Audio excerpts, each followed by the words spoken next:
tiba di tapak rabung besi Puncak Low lebih kurang jam 11 pagi yang terletak berhampiran dengan Puncak South Peak atau lebih dikenali penduduk tempatan sebagai Puncak RM1. Lokasi ini berada kira-kira 500 meter dari Pondok Sayat-Sayat. Sehat? Ya. Sebentar lagi kita akan terjun di bagian yang terang untuk Via Ferrata kami panggil Low Peak Circuit. Kawasan ini mempunyai kadar oksigen yang nipis dan kami dinasihatkan oleh para jurulatih agar membiasakan diri dengan serangan altitude mountain sickness atau penyakit altitude ketinggian sebelum meneruskan aktiviti. Tanda-tanda serangan adalah pening kepala, loya serta cepat marah. Situasi ini pernah dialami oleh Datuk Khalid pada pendakian yang melibatkan altitude tinggi seperti di Gunung Everest, Mera Peak di Nepal dan juga Gunung Kinabalu. Bagi menghilangkan simptom ini, anda perlu sentiasa melakukan pergerakan fizikal dan mengelak daripada duduk atau berbaring. Jika tidak, anda akan mengalami pitam dan pening berpanjangan.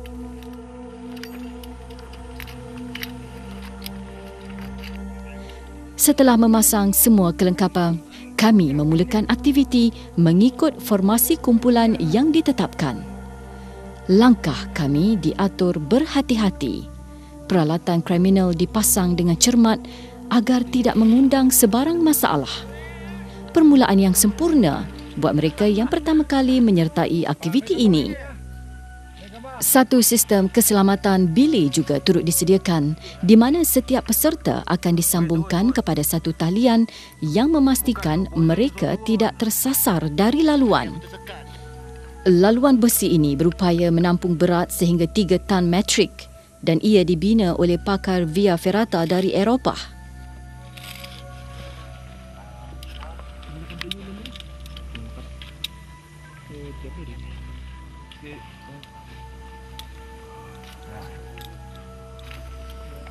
Via Ferrata yang dibina di Gunung Kinabalu, Sabah, merupakan laluan besi pergunungan bukan sahaja pertama di Malaysia, tetapi juga satu-satunya di Asia.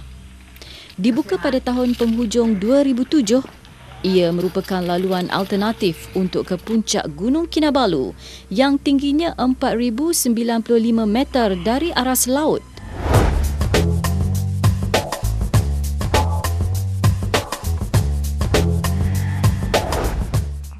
Sekarang kami turun melalui Via Ferrata pada ketinggian 3,776 meter. Laluan ini terletak di permukaan batuan Panar Laban, Gunung Kinabalu. Via Ferrata ini merupakan yang tertinggi di dunia pada ketinggian 3,776 meter dari aras laut dan fakta ini telah dicatatkan di dalam Guinness World Records. Jarak Via Ferrata di laluan ini ialah 763 meter dan hanya sesuai untuk pendaki yang mempunyai tahap kecergasan tinggi. Hampir 40 minit menuruni laluan curam dan berbahaya, kami berehat sebentar di pertengahan jalan untuk melepaskan lelah. Peluang ini juga kami gunakan dengan mengambil makanan yang dibawa sebagai penambah tenaga dan menghalang penghidratan. Sambil berehat, mata kami tidak lepas melihat pemandangan kawasan Laban Rata dan sekitar pergunungan yang begitu indah sekali. Gembala meniup lagu.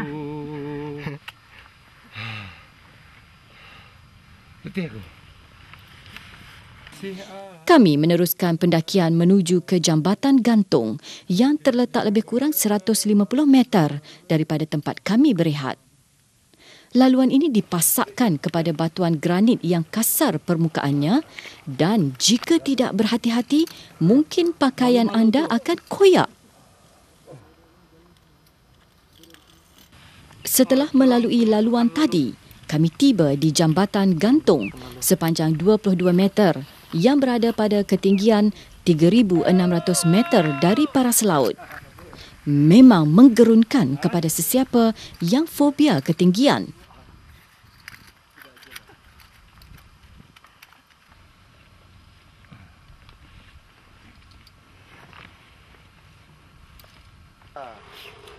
Indiana John.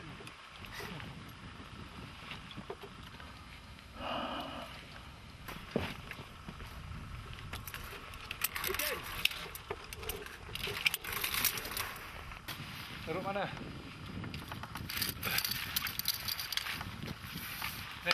Boleh. Okey. Kita sudah sampai ke peringkat akhir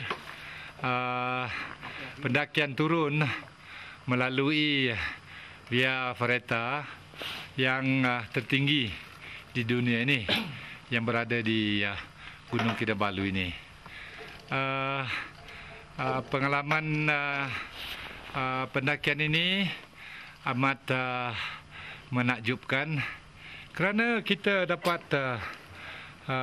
menikmati keindahan alam semula jadi ini sebagai penawar kepada rasa penat yang kami lalui.